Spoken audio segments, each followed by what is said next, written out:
Hello India, मैं सुरुपम और मैं Kriti. Welcome back to our channel घर से politics, where we talk real politics from home for nation. और आज हम बात करने वाले हैं यूएसए ईरान वॉर पे। हाँ यार, आखिर क्या हुआ है यूएसए और ईरान को?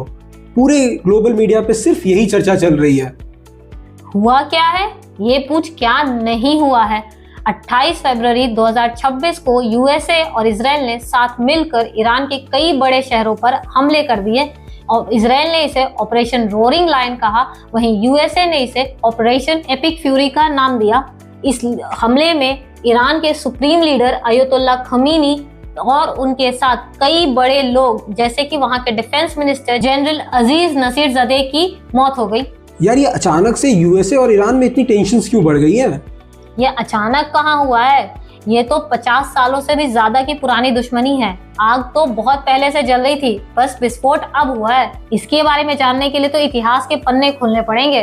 कहानी शुरू होती है सेकेंड वर्ल्ड वॉर के दौरान, जब ईरान के राजा रेजा शाह ने खुद को न्यूट्रल बताया था, लेकिन इस युद्ध के दौरान उनका झुकाव हिटलर के एक्सेस पावर की तरफ साफ दिख रहा था।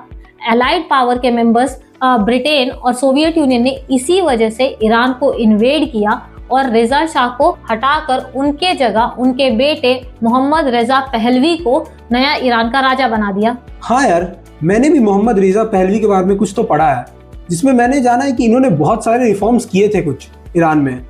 बिल्कुल, तो सोच सकता है उस जमाने में ईरान को इन्होंने यूरोप बनाने की कोशिश की थी। वहाँ पे वेस्टर्न कल्चर का इतना इन्फ्लुएंस था कि वहाँ की लड़कियां वेस्टर्न ड्रेसेस पहनती थी, लोग वेस्टर्न म्यूजिक सुनते थे, वेस्टर्न फिल्म्स दिखाए जाते थे। इन्होंने वहाँ पे औरतों को मॉडर्न एजुकेशन भी दिया, उनके लिए यूनिवर्सिटीज खोली, उन्हें कॉम्पिटिटिव एग्जाम्स में बैठने की परमिशन दी और तो और उन्हें वोटिंग राइट्स भी दिए थे। क्या बात कर रही है, ईरान में वोटिंग राइट, वो भी वुमेन को? यार, जब ईरान इतना अच्छा कर रहा था तो अब हालात क्यों बिगड़ गए ईरान में? क्योंकि मोहम्मद रेजा पहलवी भी एक डिक्टेटर ही था। उसने एक सावक नाम का मिलिट्री फोर्स भी बनाया था, जिसका काम था कि जो राजा के खिलाफ प्रोटेस्ट करेगा उन्हें मार देना। और तो और ईरान में ऑयल की कंपनीज भी चल रही थी, लेकिन ईरान के लोगों को इसका कोई फायदा नहीं मिल रहा था और ग्राउंड लेवल पे गरीबी बढ़ती जा रही थी। फॉरेन इन्फ्लुएंस की वजह से लोग वहां के इस राजा को यूएसए और यूके का पपेट कहते थे।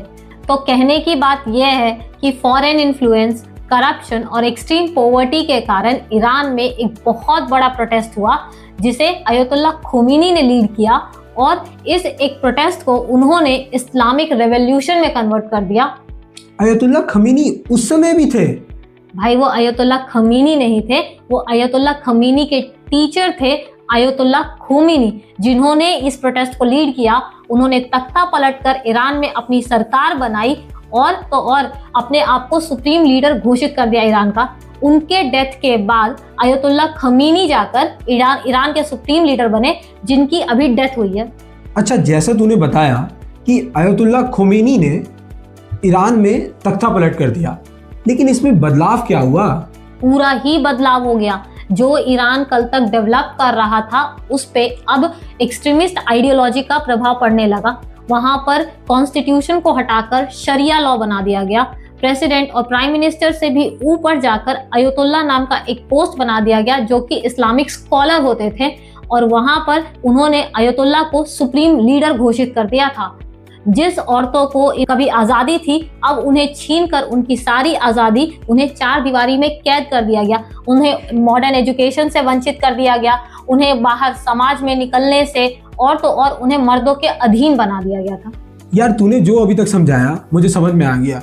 ईरान में तख्ता पलट हो गई, राजा शाह पहलवी भाग गए, लेकिन मुझे ये बता, इन सब के बीच में यूएसए से दुश्मनी क्यों हो गई ईरान की? इसके मल्टीपल रीजंस हैं। पहला, अयतुल्ला खमीनी ने जो इस्लामिक रेवोल्यूशन किया था, उनकी मेन आइडियोलॉजी ही यूएसए के खिलाफ थी। जैसा कि मैंने तुझे बताया कि मोहम्मद रेजा पहलवी को यूएसए का पपेट कहा जाता था, तो खोमेनी ने यूएसए के खिलाफ ही मोर्चा खड़ा करके ईरान में तख्ता पलट किया और यूएसए के पूरे इन्फ्लुएंस को ही ईरान से खत्म कर दिया था। दूसरा, नए रेजिम में ईरान की सरकार ने 52 यूएसए ऑफिशियल्स को यूएसए की एम्बेसी में हॉस्टेज बना दिया और बदले में उनसे मोहम्मद रेजा पहलवी की मांग की, जो कि ईरान से भागकर यूएसए में शरण ले रहा था। लेकिन यूएसए ने काफी टाइम तक नहीं लौटाया और 1980 में मोहम्मद रेजा पहलवी की कैंसर से मौत हो गई। कई नेगोशिएशंस के बाद कुछ 444 दिन बाद ईरान ने यूएसए के इन हॉस्टेजेस को रिलीज किया। इस घटना से यूएसए की पूरी दुनिया में बेइज्जती हुई और इसी घटना ने शुरुआत की यूएसए और ईरान की इतनी गहरी दुश्मनी की। तीसरा और सबसे बड़ा, ईरान खुद को न्यूक्लियर पावर बनाना चाहता था, लेकिन उसकी एक्सट्रीमिस्ट आइडियोलॉजी से यूएसए और इजराइल इसके खिलाफ थे और उसे न्यूक्लियर पावर बनने नहीं देना चाहते थे। इसी कारण ये दुश्मनी दिनों दिन गहरी होती जा रही है। हाँ यार, मैंने भी सुना है ईरान न्यूक्लियर पावर बनने के बहुत करीब आ चुका था ना। बिल्कुल, इसी कारण से यूएसए और इजराइल लगातार ईरान पर हमले किए जा रहे हैं पिछले कई सालों से, और हालिया अटैक्स भी इसी बात के लिए थे। 2026 की शुरुआत से ही ईरान में इंटरनली सरकार के खिलाफ प्रोटेस्ट चल रहे थे। यूएसए और इजराइल ईरान की इस वीक पोजीशन का फायदा उठाने का सोचते हुए ईरान पे अटैक कर दिए हैं। तो क्या ईरान ने रिटेलिएट नहीं किया यूएस के खिलाफ? बिल्कुल किया। रिटेलिएशन के नाम पे तो इसने पूरे मिडिल ईस्ट को जला कर रखा है। तूने दुबई, कतर, बहरीन में कई सारे ऐसे वीडियोस देखे होंगे जहां आग लगी हुई है। वहां पे ईरान ने यूएसए के मिलिट्री पोस्ट पर मिसाइल्स और ड्रोन से अटैक किया। वहीं इजराइल पे उसने तो फुल फ्लेज वॉर डिक्लेयर कर दिया है। और तो और ईरान अब स्ट्रेट ऑफ होर्मुज को चोक करके पूरी दुनिया के ग्लोबल ट्रेड को रोकना चाह रहा है। वैसे दोनों कंट्रीज ने एक दूसरे के खिलाफ फुल फ्लेज वॉर डिक्लेयर कर दिया है, तो इसके इम्पैक्ट भी तो बहुत सीवियर होंगे ना। बिल्कुल सीवियर होंगे। तू सोच, मिडिल ईस्टर्न रीजन तुझे पता तो है कितना ऑयल प्रोड्यूस करता है। तो अगर मिडिल ईस्ट चलेगा तो पूरी दुनिया में तेल महंगे होंगे, और जैसे ही तेल महंगे होंगे इकोनॉमी और भी गिरेगी और बाकी चीजें महंगी हो जाएंगी।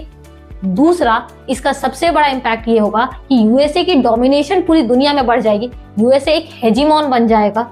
यूएसए को जब मन करता है, जहां मन करता है, वो उस कंट्री में इन्वेड करता है, वहां के प्रॉब्लम्स बताकर और एक वॉर डिक्लेयर कर देता है। पूरी दुनिया इस चक्कर में वॉर में फंस गई है।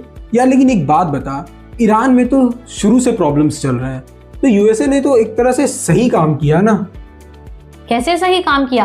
प्रॉब्लम्स तो होंगे ना, हर कंट्री में अपने अपने कुछ प्रॉब्लम्स होते हैं, लेकिन कोई एक बाहर देश कैसे आके बता सकता है कि ये इसका सल्यूशन है? तू मान के चल कि तेरे घर में कोई प्रॉब्लम हुई और कोई अगर बाहर वाला तुझे आकर उसका सल्यूशन बताने के बजाय घुस के उसे सॉल्व करने लगे, तो तुझे कैसा लगेगा?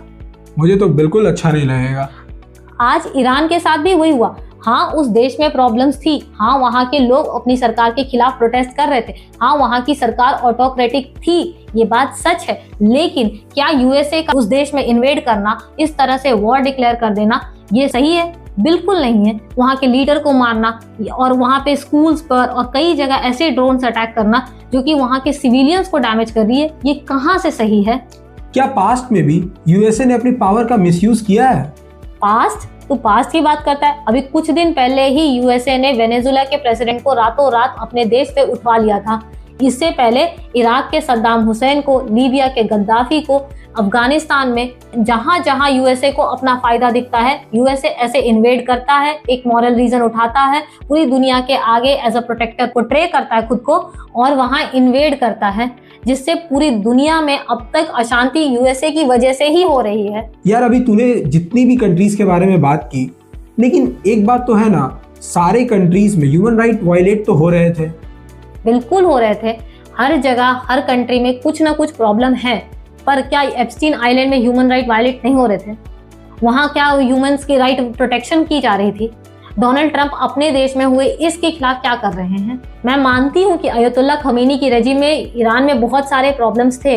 वो मुझे भी ऐसा लगता है कि वो एक फेल्ड पॉलिटिकल लीडर थे। पर क्या यूएसए को हक है किसी भी कंट्री में घुस के मार देने का? ये कौन डिसाइड कर रहा है? वैसे एक बात बता, इंडिया का क्या स्टैंस है इस पे?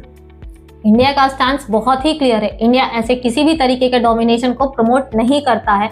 इंडिया हमेशा ही पीस के लिए स्टैंड करता है, क्योंकि इस सिचुएशन में हमारे लिए तीनों ही कंट्रीज बहुत जरूरी हैं। यूएसए हमारा सबसे बड़ा मार्केट है, इजराइल से हमें वेपन्स आते हैं जो कि हमारी सुरक्षा के लिए बहुत जरूरी है, और रही बात ईरान की, तो ये हमारे लिए जियोपॉलिटिकली बेहद जरूरी है, क्योंकि इसके थ्रू हम पूरे सेंट्रल एशिया के मार्केट को अपने लिए टैप कर सकते हैं। तो भारत का स्टैंस बिल्कुल ही क्लियर है कि इंडिया स्टैंड्स फॉर पीस। अच्छा मुझे एक बात बता, क्या ये वॉर वर्ल्ड वॉर 3 की ओर तो नहीं बढ़ते जा रहा है? अब तक तो नहीं, जब तक कोई न्यूक्लियर कंट्री इसे आके ईरान को सपोर्ट ना कर दे तब तक तो ऐसा लग नहीं रहा है। लेकिन हाँ, ये लड़ाई अभी इतनी जल्दी तो खत्म होने वाली नहीं है। देख, तूने जो मुझे बताया उसके हिसाब से तो मुझे ये लगता है कि दोनों ही कंट्रीज, यूएस या फिर ईरान, दोनों ही इसमें गलत है। अब आप कमेंट सेक्शन में हमें बताइए कि आपको क्या लगता है कि इसमें से ज्यादा गलत कौन है। तब तक के लिए वीडियो को लाइक करें, चैनल को सब्सक्राइब करें, कमेंट करना ना भूलें और शेयर करें अपने दोस्तों के बीच, क्योंकि चेंज तभी होगा जब समझ बदलेगी। जय हिंद, जय भारत।